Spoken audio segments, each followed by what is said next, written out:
Hermanos, el Señor les bendiga en esta noche. Sean todos bienvenidos a la casa del Señor. Se me ha encomendado, hermanos, predicar la palabra del Señor. Hemos cantado, hemos alabado al Señor, hermanos, pero así como la alabanza es importante, también su palabra, hermanos.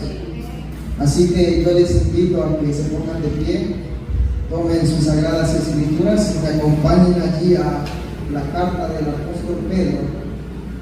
Primera de Pedro, hermanos, capítulo 3, versículos 17 y 18.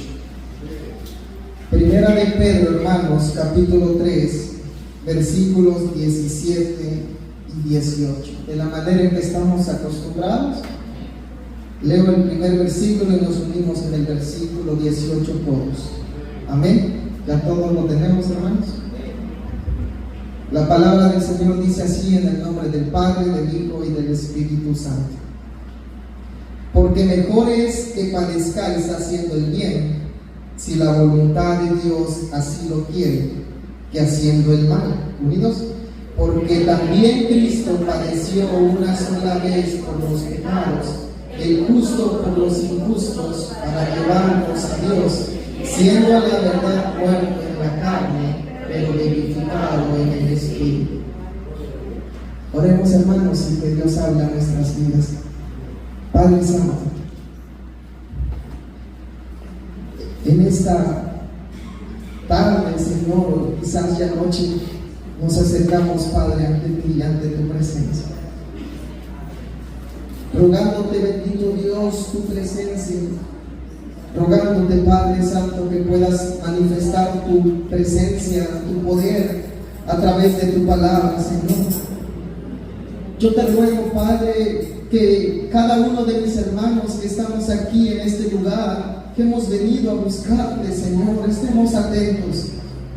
Atentos, Señor, mi Dios, a tu palabra. Enséñanos, Señor. Respalda mi vida, Padre Santo. Usa mi vida, usa mi boca para proclamar, Señor, el mensaje de tu palabra. Yo te suplico, Padre edificado, que tu pueblo sea bendecido, Padre, que tu palabra dé fruto al 30, al 60 y al 100 por uno, Señor, de tal manera que cuando salgamos de aquí, Padre, para retirarnos a nuestros hogares, podamos salir con gozo, con alegría, con regocijo en nuestro corazón, Señor, mi Dios, cada vez más, Señor, enamorados de ti, cada vez más, Padre, entregados, cada vez más, Señor, mi Dios, con amor en nuestro corazón hacia ti, Padre. Te lo pedimos, bendito Dios, en esta hora, Padre. A tu nombre sea la gloria, en el nombre de Jesús. Amén y amén.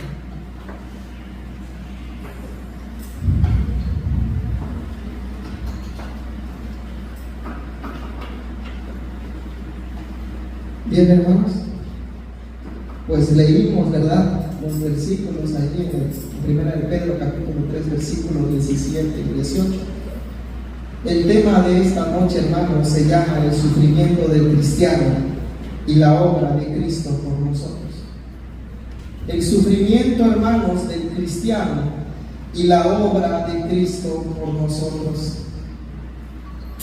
La Biblia, hermanos, nos enseña que los hombres y las mujeres de Dios, hermanos, durante toda la historia de la iglesia, ellos padecieron, sufrieron, hermanos, por causa del nombre de Cristo. Y hay muchos ejemplos a lo largo, hermanos, de la historia de la Biblia, hermanos, muchos ejemplos de muchos hombres que sufrieron por amor, por causa del nombre de Cristo. Hermanos, cuando nosotros venimos a Cristo, el Señor no nos promete una vida sin sufrimientos, no. El Señor no nos promete, hermanos, una vida sin dolor, tampoco. Él prometió, ¿verdad, hermanos?, su presencia todos los días en nuestra vida. En medio, hermanos, de la dificultad, en medio de los problemas, en medio de las tribulaciones, los conflictos, las circunstancias que muchas veces como cristianos atravesamos, El Señor promete su presencia, hermanos. No encontramos en la Biblia, ¿verdad?, ninguna promesa acerca de que el Señor nos va a dar una vida, hermanos, sin sufrimiento, sin dolor. Por lo menos no aquí, hermanos, durante la carrera que tenemos que correr hacia la eternidad.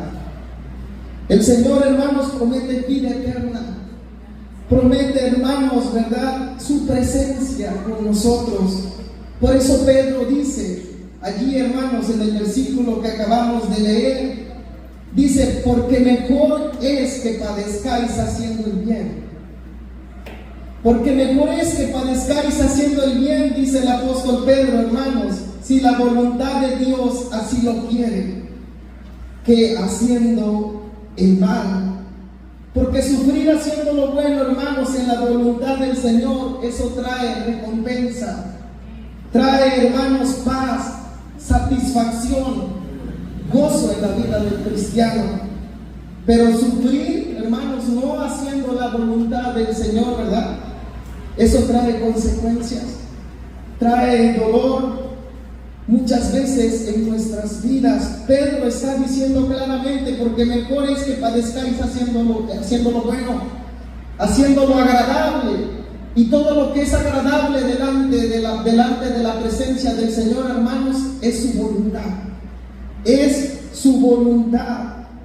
Por eso, hermanos, podemos ver allí en Primera de Pedro capítulo 19, mire usted qué dice. Primera de Pedro capítulo 19, perdón, hermanos, capítulo 4, versículo 19. Dice así: de modo que los que padecen según la voluntad de Dios encomienden sus almas al fiel Creador y hagan el bien.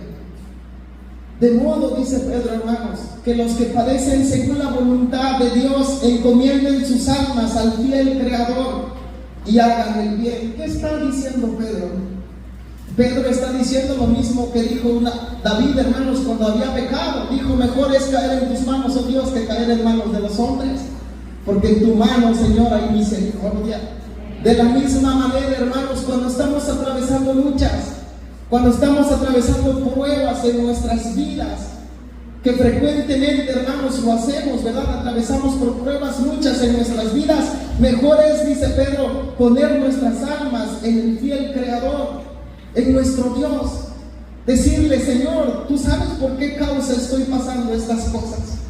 Y de antemano tú eres fiel, eres un Dios soberano y sabes por qué razón vienen estas cosas a mi vida. Yo deposito mi alma en ti, porque el Señor, hermano, sabe qué hacer. No hay mejores manos en las cuales nosotros podamos depositar nuestra vida que en las manos del Señor. En las manos del Señor. Los hombres de Dios, hermanos, en la Biblia sufrieron haciendo lo bueno. Muchos de ellos sufrieron persecución, fueron apedreados, otros fueron encarcelados, otros quizás fueron criticados, muertos, hermanos, golpeados y muchas cosas así. Si usted estudia la Biblia, hermanos, los apóstoles eran hombres entregados a Dios, eran hombres que tenían en poco su vida, hermanos, con tal de que el nombre de Cristo fuera engrandecido, con tal de que el nombre de Cristo fuera proclamado. ¿Por qué causa? Por la causa del nombre de Cristo, por predicar el Evangelio, por obedecer a Dios primero, antes que a los hombres. Ellos dieron su vida, ellos entregaron su vida, hermanos. Había una pasión en sus corazones, había un deseo, un anhelo de servir a Dios a una costa de sus propias vidas. Y la pregunta aquí, hermanos, es: ¿de dónde viene la motivación? ¿De dónde viene, hermanos, esa pasión? ¿De dónde viene, hermanos, esa entrega de cada hombre de Dios para poder, ¿verdad?, vivir la vida conforme a la voluntad de Dios, de tal manera que no les importe lo que suceda con ellos, con tal de agradar a Dios, hermanos, con tal de agradar a Dios? ¿De dónde venía, hermanos, esa motivación para que ellos pudieran soportar todo eso y estar en paz y con gozo en medio de las pruebas y luchas que ellos atravesaban? Y me pongo a pensar, hermanos, en la vida del apóstol Pablo. Ustedes recuerdan, han estudiado la Biblia, muchos de ustedes, y muchos de ustedes saben esta historia. En Hechos capítulo 16, cuando Pablo y Silas fueron encarcelados por causa del Evangelio, dice la palabra de Dios que ellos los azotaron, y después de haberlos azotado los metieron, dice, al calabozo, a la prisión de mucho más al fondo, a la prisión de máxima seguridad. Y estando allí, dice Pablo y Silas, hermanos, en esa condición, en ese sufrimiento, en esa lucha en sus vidas por causa del nombre de Cristo y de proclamar el Evangelio, dice la palabra de Dios que a medianoche ellos orando cantaban himnos al Señor, y los presos los oían, dice la palabra de Dios, hermanos. Me pregunto yo, ¿qué pensaban esos presos? Ellos se asombraban, dirían, ellos están locos. ¿Por qué causa cantan si estamos en prisión? ¿Por qué causa alaban al Dios que ellos alaban si estamos aquí en medio de rodeados de cuatro paredes? Si están, ¿verdad?, encadenados, si fueron golpeados, ¿por qué razón decían? Yo me pongo a pensar, hermanos, que así decían los presos en aquella hora cuando escuchaban el cantar y orar a Pablo y a Silas. Pero Pablo y Silas sabían muy bien lo que estaban haciendo, hermanos. Pablo y Silas sabían muy bien lo que estaban haciendo. De tal manera dice que el Señor responde a esa oración, responde, hermanos, a esos cánticos. Y me viene a mi mente, ¿verdad?, ese canto que dice el alfarero, hermanos, cuando el Señor dice que Él quiere una sonrisa cuando todo está mal, que Él quiere una alabanza en lugar de nuestro quejar, ¿verdad?, que Él quiere la confianza de nosotros en medio de la tempestad. De tal manera que el Señor nos da a entender que Él quiere el control total de nuestras vidas, que confiemos completamente en Él para que Él pueda obrar. Pablo y Silas sabían muy bien esto, hermanos. De tal manera que dice la palabra de Dios, ¿verdad?, que vino un terremoto. Vino un terremoto, hermanos. Imagínense, quizás nosotros hemos enfrentado aquí, ¿verdad?, temblores, pero un terremoto ha de ser terrible, hermanos. De tal manera que dice la palabra de Dios que los cimientos de la cárcel fueron sacudidos, las puertas se abrieron, las cadenas se soltaron de cada uno de los presos, y ellos estaban allí. Y el carcelero dice, al ver esa situación, él tuvo temor, porque en aquel tiempo una persona que se escapaba en custodia del que estaba a cargo de la cárcel era muerto. Y al instante él dice que sacó su espada, hermanos, para matarse, y Pablo le dijo, no te hagas daño, aquí estamos. Hermanos, pero póngase a pensar la circunstancia que pasó Pablo y Silas. En medio de la prueba, en medio de la tempestad, ellos tenían gozo, ellos tenían alegría, ellos tenían gratitud en su corazón, porque ellos sabían en quién habían confiado. Pablo dice, ¿verdad?, en Timoteo, dice, yo sé en quién he confiado, yo sé en quién he creído, dice Pablo, por eso Él es poderoso para guardarme, dice, sin caída hasta el último día. De la misma manera, hermanos, nosotros tenemos un Dios que tiene poder, un Dios que para Él no hay nada imposible, aún en medio de la prueba, aún en medio de la situación difícil que estemos atravesando. Dios quiere que tengamos paz y gozo en el corazón. Pero ¿de qué manera lo conseguimos? ¿De qué manera conseguimos eso que tenía Pablo y Silas en la cárcel? Hermanos, la motivación para ellos venía del nombre de Cristo, de su Señor y Salvador Jesucristo. Ellos entendieron y reconocieron de dónde Cristo los había sacado y los había salvado.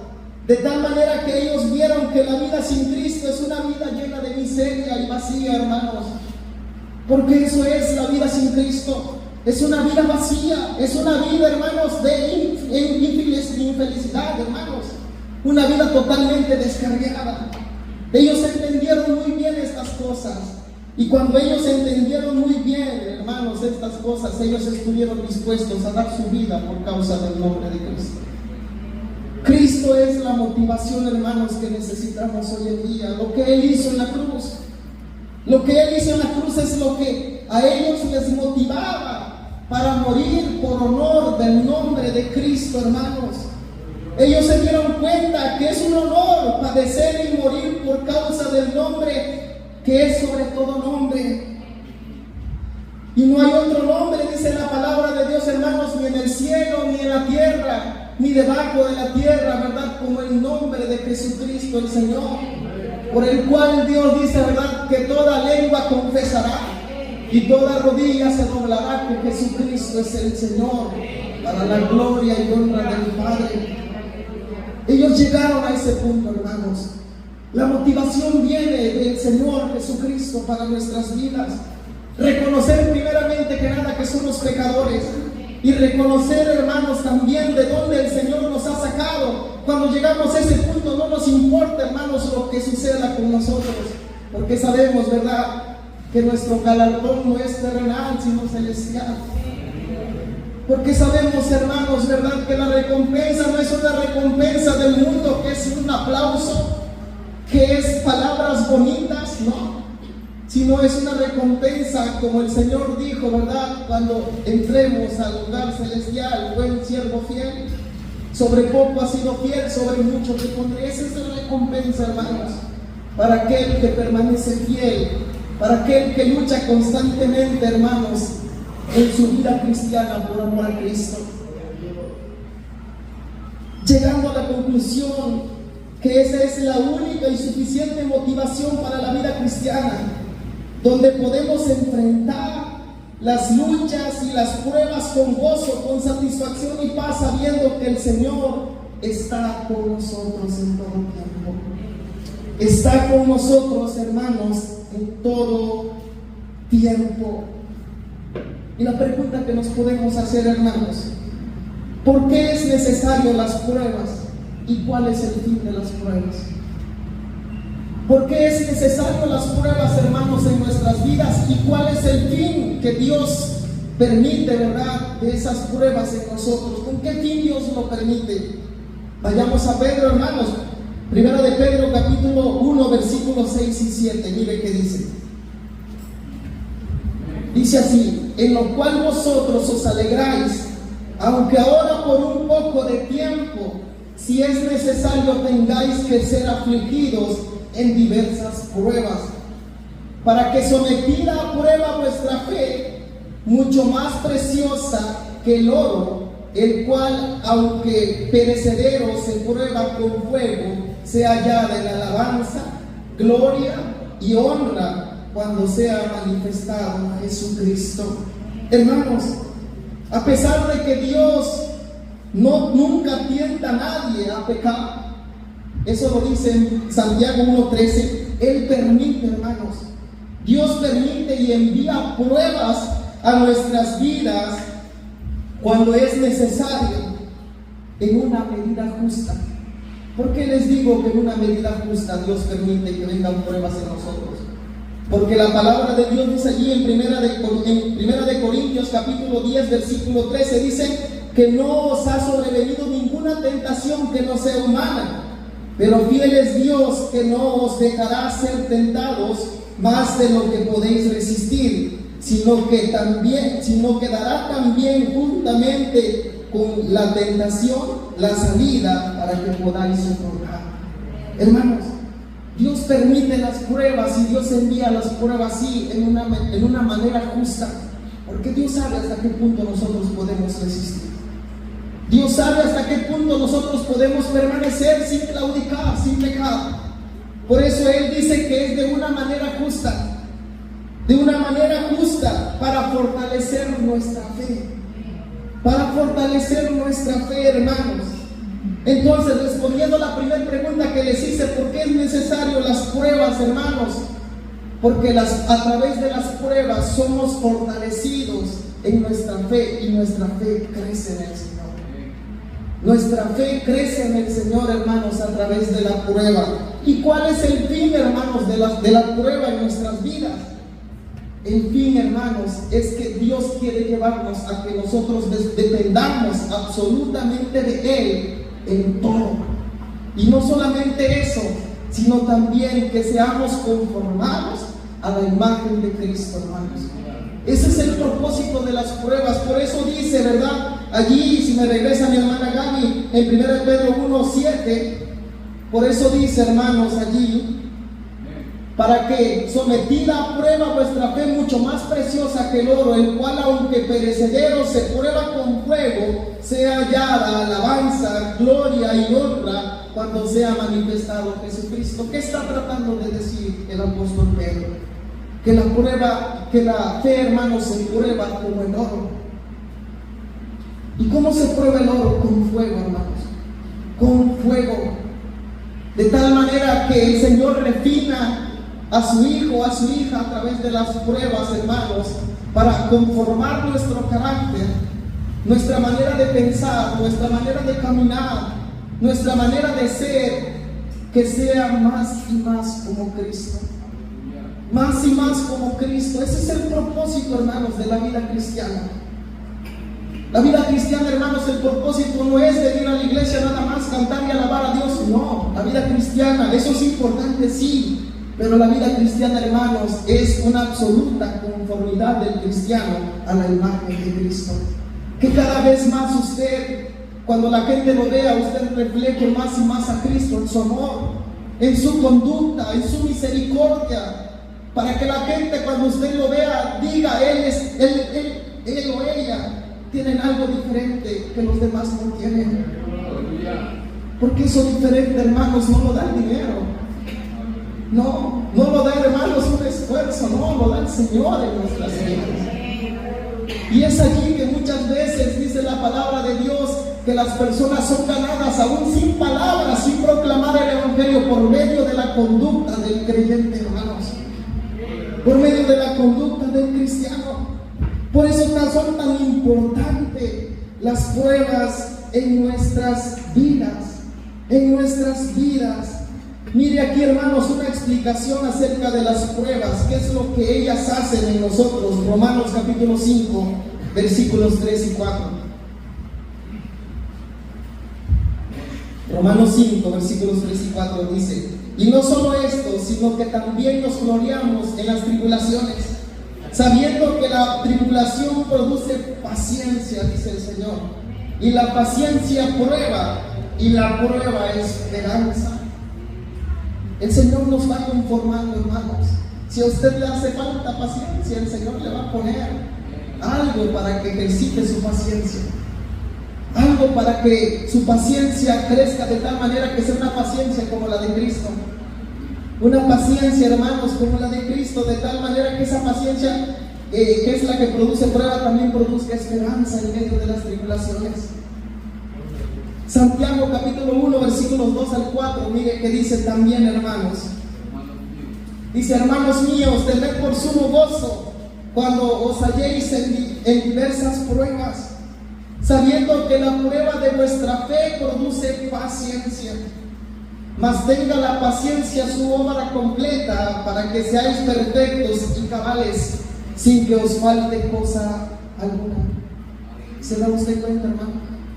Qué importantes son las pruebas. Qué importantes son las pruebas, hermanos, en nuestras vidas. El problema es que quizás muchas veces no miramos a las pruebas como deberíamos de mirar, como algo que nos va a ayudar a fortalecer nuestra fe y a conformar nuestra vida a Cristo. Muchas veces miramos las pruebas, ¿verdad?, duras, porque somos humanos, hermanos, y entendemos, es cierto, muchas veces flaqueamos, pero por eso el Señor, por medio de su palabra, por medio de su poder, pone estas cosas para que el cristiano crezca, para que el cristiano avance, para que el cristiano forme un carácter maduro como el de Cristo, hermanos, como el de Cristo. Esto es acerca de las pruebas y de las luchas en la vida del cristiano. Es necesario, hermanos, lo siento, es necesario las pruebas en la vida del creyente para fortalecer al creyente y para ayudarlo a ser más como Jesús. Ahora, hermanos, ¿cuál es el otro texto? El verso 18 de Primera de Pedro, hermanos. Dice: porque también Cristo padeció una sola vez por los pecados, el justo por los injustos, para llevarnos a Dios, siendo a la verdad muerto en la carne, pero vivificado en el Espíritu. Hablamos de Pedro, hermanos, hablamos de Pablo, de Silas, ¿verdad?, y de muchos en la Biblia acerca de las tribulaciones y pruebas que ellos enfrentaron. Pero ninguna prueba, ninguna lucha como la que enfrentó nuestro Señor Jesucristo. Él, hermanos, se humanó. Cristo Cristo sufrió, hermanos, es cierto. Sufrió, padeció. Por eso Él puede entendernos cuando estamos en diversas pruebas, hermanos. Porque Él sufrió de tal manera, hermanos, como ningún hombre va a llegar a sufrir. Por eso Él dice, ¿verdad? Porque también Cristo padeció una sola vez. Cristo sufrió, hermanos. Hay veces que yo escucho y dicen, no, es que si vieran lo que yo estoy pasando, si vieran lo que yo estoy sufriendo, es verdad, hermanos. Yo no estoy diciendo que el sufrimiento del cristiano Dios no le pone importancia, no. Al contrario, hermanos, sí, y tiene su recompensa. Pero, hermanos, si comparamos nuestro sufrimiento con el sufrimiento de Cristo, Él es mayor. Él de tal manera dice que cuando Él iba a ir a la cruz, hermanos, la palabra de Dios dice que orando en el Getsemaní corrían de su rostro, ¿verdad?, gotas de sudor como si fueran grandes gotas de sangre, diciéndole a Dios, Padre, si es posible, pase de mí esta copa. ¿Qué le estaba tratando de decir Jesús al Señor, al Padre? Si hay otra manera en la cual se pueda salvar la humanidad, que se haga. Pero ¿qué dice Cristo? No se haga lo que yo quiera, sino haz tu voluntad, oh Dios. Y si vamos al primer versículo, hermanos, que leímos allí en capítulo 3, versículo 17, dice, porque mejor es que padezcáis haciendo el bien, si la voluntad de Dios así lo quiere. Cristo padeció, hermanos, haciendo lo bueno, y murió haciendo lo bueno, en la voluntad del Señor. En la voluntad del Señor. Él se dio a sí mismo. Por eso dice, hermanos, en este versículo 18 encontramos 4 cosas, hermanos, muy importantes. Y la primera es que Cristo padeció una sola vez. Una sola vez, hermanos, por los pecados. La obra de Cristo fue única y perfecta. Él padeció una sola vez. Miren lo que dice Romanos 6:10. Romanos 6:10, hermanos. Porque en cuanto murió al pecado, murió una sola vez por todas, mas en cuanto vive, para Dios vive, hermanos. Otro texto, Hebreos 7:27, hermanos. ¿Qué dice? Y en todo cuanto he andado, dice, con todos los hijos, dice, y sin discusión alguna, Hebreos 7, hermanos, 27. Dice que no tiene necesidad, dice, cada día, como aquellos sumos sacerdotes, de ofrecer primero sacrificios por sus propios pecados y luego por los pecados del pueblo, porque esto lo hizo una vez para siempre, ofreciéndose a sí mismo, hermanos. Si usted va al Antiguo Testamento, usted encuentra, hermanos, que eran sacrificados animales. Los sacerdotes, ¿verdad?, sacrificaban animales para que por medio de la sangre fuera perdonado el pecado del pueblo. Pero aquí el Señor dice que Él se ofreció una sola vez y para siempre, hermanos. Lo que significa, hermanos, que si nosotros estamos en Cristo y hemos recibido a Cristo en nuestro corazón, su ofrenda, la cual Él ofreció, hermanos, en la cruz, cubrió nuestro pecado. Quitó nuestro pecado una vez y para siempre, hermanos. Pecados pasados, presentes y futuros, Él lo ha quitado. Por eso Él dice que Él padeció una sola vez y para siempre, hermanos. Jesucristo triunfó en la cruz, hermanos. Quitó el pecado. Quitó esa esclavitud del pecado, hermanos, que nos asediaba, hermanos, que nos tenía esclavizados. Mas ahora somos libres en Él por causa de su muerte, por causa de su resurrección, hermanos. Es tan importante esto. Hebreos 9:28, mire que dice también. Así también Cristo fue ofrecido una sola vez para llevar los pecados de muchos, y aparecerá por segunda vez sin relación con el pecado para salvar a los que le esperan. Hermanos, cuán importante es entender que Cristo, hermanos, padeció una sola vez y para siempre. Él quitó el pecado de todo aquel que ha creído en Él, hermanos. Ya no hay más por qué pagar. Cristo lo pagó todo en la cruz por nosotros, hermanos. ¿Qué otra cosa encontramos en este versículo? El sacrificio de Cristo fue por el pecado. 1 Corintios 15, versículo 3, hermanos. ¿Qué dice? Porque si no hay resurrección de muertos, tampoco. 15:3, hermanos, 15:3. Dice, porque primeramente os he enseñado lo que asimismo recibí, que Cristo murió por nuestros pecados conforme a la Escritura. El sacrificio de Cristo fue por el pecado, hermanos. Él por el pecado, murió por el pecado, hermanos. Él se humanó. La palabra de Dios dice, ¿verdad?, que Dios decidió amarnos a pesar de lo que éramos. Y por ese amor Él envió a su Hijo, hermanos, al mundo, para que redimiese, ¿verdad?, a hombres y mujeres pecadoras como nosotros. Por esa razón estamos aquí, hermanos. Por esa razón le alabamos. Porque no hay ningún pecado, hermanos, que Dios no pueda perdonar. No hay pecado tan grande que el sacrificio de Cristo en la cruz no pueda pagar. Hermanos, es tan importante esto. ¿Qué otra cosa encontramos allí en el versículo 18? Encontramos, hermanos, que el sacrificio de Cristo fue vicario. Dice la palabra de Dios, el justo por los injustos. Aquel que no conoció pecado, dice la palabra de Dios, se hizo pecador por usted y por mí. En la cruz. En la cruz, hermanos, Cristo llevó el pecado sobre Él, de cada uno de nosotros, hermanos. Cristo llevó el pecado sobre Él, de cada uno de nosotros. Créanme, hermanos. Créanme de verdad que lo que más padeció Cristo en la cruz, muchos he escuchado que dicen, ¿verdad?, que Cristo sufrió porque le pusieron la corona de espinas, sufrió porque la lanza en su costado, porque lo abofetearon, porque lo laceraron y todo eso.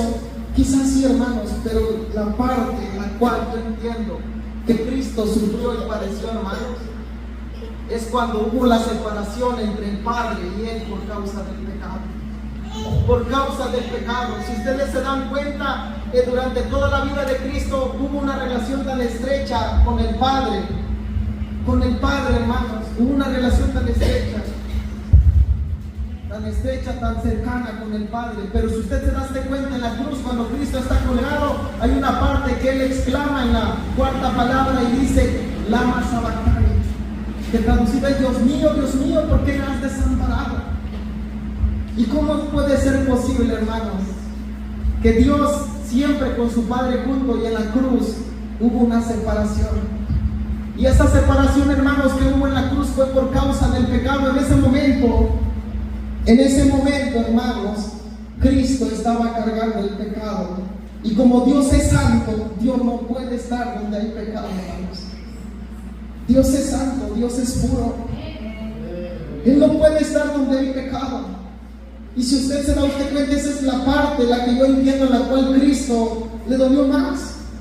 Separarse de su Padre por causa del pecado. Por eso dice la palabra de Dios que allí hubo como 3 horas de oscuridad, donde la ira de Dios caía, hermanos, sobre nuestro Señor Jesucristo. Porque como dice el apóstol Pablo, hermanos, la paga del pecado es muerte. Y Jesucristo, hermanos, por eso se humanó, por eso Él tenía una naturaleza divina y una naturaleza humana, porque era un humano el que los tenía que representar en la cruz para que la ofrenda por el pecado fuese pagada, hermanos. Él, estando en la cruz, pagó la ofrenda por el pecado. Pagó, hermanos, y fue quitado el pecado. Por eso Él dice, ¿verdad?, en las últimas palabras consumadas, todo ha sido pagado. Todo ha sido pagado. Y al último le dice a su Padre, en tus manos encomiendo mi espíritu. De nuevo la relación, hermanos, entre Dios y el Padre. Hermanos, el justo por los injustos. Él murió para que nosotros pudiésemos vida hoy.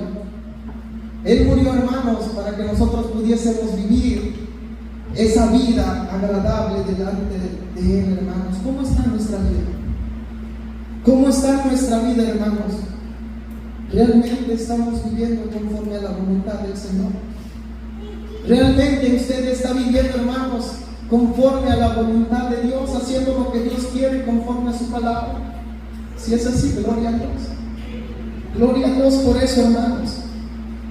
Pero Tenemos que recordar siempre, hermanos, lo que Cristo hizo por nosotros. Siempre, para que nuestra carne no se exalte, para que nuestro espíritu, hermanos, no se engrandezca, sino al contrario, siempre tengamos en nuestra mente, hermanos, ese reconocimiento que vale la pena vivir y morir por Cristo, hermanos. Que vale la pena, hermanos, de verdad, seguir a Cristo.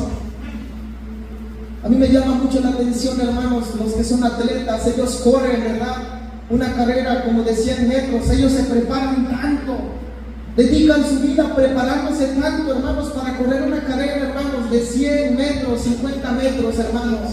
Se abstienen de comer tantas cosas, hacen mucho ejercicio, explotan y llevan su cuerpo hasta lo máximo con tal de correr una carrera, hermanos, en la cual hay una medalla, un término, ¿verdad?, de plata, bronce, oro. Ellos corren de verdad, hermanos, así. Y crean, hermanos, que el enfoque, eso es lo que está mal. Ellos corren por una medalla de oro corruptible, hermanos, pero nosotros como cristianos, nosotros, hermanos, debemos de correr la carrera hacia Cristo para recibir una corona que no perece, sino una corona que es duradera, es eterna, hermanos. Y eso nos debe de llenar de gozo y de alegría, y a la vez, hermanos, nos debe de animar cada vez más para entregar nuestra vida más y más al Señor. Debemos de entregar nuestras vidas completamente a Cristo, hermanos, para recibir lo que Dios tiene preparado para nosotros. Debemos de avanzar cada día, hermanos. Así que en esta hermosa noche, esto es lo que Dios ha puesto en mi corazón. De verdad deseo que sea de bendición, y como yo le oraba al Señor diciéndole, de verdad, Señor, que esto cause algo en el corazón de mis hermanos, de tal manera que ellos cada vez deseen más de ti. Porque hoy en día, si ustedes se dan cuenta, la iglesia está siendo atacada por muchas cosas, enfermedades, pruebas, luchas, y no podemos salir muchas veces porque nos hace falta más del Señor, hermanos. Debemos de reconocer y entregar nuestra vida a Cristo cada vez más, para que Él pueda ayudarnos y socorrernos, porque Él lo ha prometido, hermanos. Las promesas de Dios están vigentes. El problema somos nosotros. Somos nosotros. Él no cambia, Él es el mismo ayer, hoy y por los siglos. Él nunca cambia, hermanos. El problema nosotros. Roguemos a Dios por un corazón que cada vez ame más y más al Señor. Así que pónganse de pie, hermanos. Aquí está el altar. Los que gusten pasar adelante y oremos para dar gracias al Señor por el mensaje. Padre Santo, en esta noche, Señor, te damos gracias. Te damos gracias, bendito Dios, porque tú eres un Dios de amor. Eres un Dios bueno, misericordioso, amoroso, Señor. Pero también dice tu palabra que tú eres un Dios de ira. Eres un Dios celoso. Señor, por favor, obra de tal manera, Padre, que tu pueblo anhele, desee, despierte la iglesia, Señor, para seguirte, para amarte, Padre Santo. Por favor, Señor, ayúdanos, Padre mío, a poner cada vez más, Señor, nuestra mirada en el blanco perfecto, Señor. Así como dice el autor de Hebreos, Padre Santo, puesto los ojos en el autor y consumador de la fe, porque tú nunca fallas, oh Dios. El hombre puede fallar. El hombre, Padre, puede fallar, pero tú ninguna falla, Señor. Por lo cual yo te ruego, Padre, que fortalezcas a tu iglesia, que nos ayudes, como decía el apóstol Pedro, Padre, si habremos de padecer por causa de tu nombre, si habremos de luchar por causa de las tribulaciones, enfermedades, que todo lo hagamos para la gloria de tu bendito nombre, Señor. Por favor, amado Padre, ten misericordia, Señor, haz arder ese fuego en el corazón del hombre. Haz arder, Padre Santo, ese fuego de la unción de tu Espíritu Santo en nuestro corazón. Porque como dice tu palabra, Señor, el amor no solamente es una parte de la Escritura, el amor es todo en la vida del cristiano, Señor. Por favor, Padre Santo, obra. Manifiesta tu Espíritu Santo, Señor mi Dios. Manifiesta tu presencia en este lugar, Señor eterno, de tal manera que seamos inundados de tu presencia, Señor. Que todo lo que hagamos, Padre, sea siempre para la gloria de tu bendito nombre, amado Dios. Gracias, Padre. Gracias, bendito Dios. Gracias porque tú eres fiel, tú eres bueno, Señor. Tú nunca cambias y eres fiel. Gracias, Señor. Que tú moriste, Padre, en una cruz por pecadores como nosotros y ahora nos has otorgado vida, salvación y vida eterna por causa de ti, Señor. Por eso dijiste, Padre Santo, nadie puede venir al Padre sino por mí, porque tú triunfaste, tú venciste, Señor, en la cruz. Muchas gracias, Señor. Gracias por recordarnos siempre, Padre, el sacrificio que tú hiciste en la cruz. Ayúdanos, bendito Dios, cada día, Señor, amar, adorar y reverenciar tu bendito nombre, Señor. Gracias, Padre. Toda gloria, toda honra, gloria y alabanza sea tu santo nombre desde ahora y para siempre, Señor. Gracias, Padre. Amén.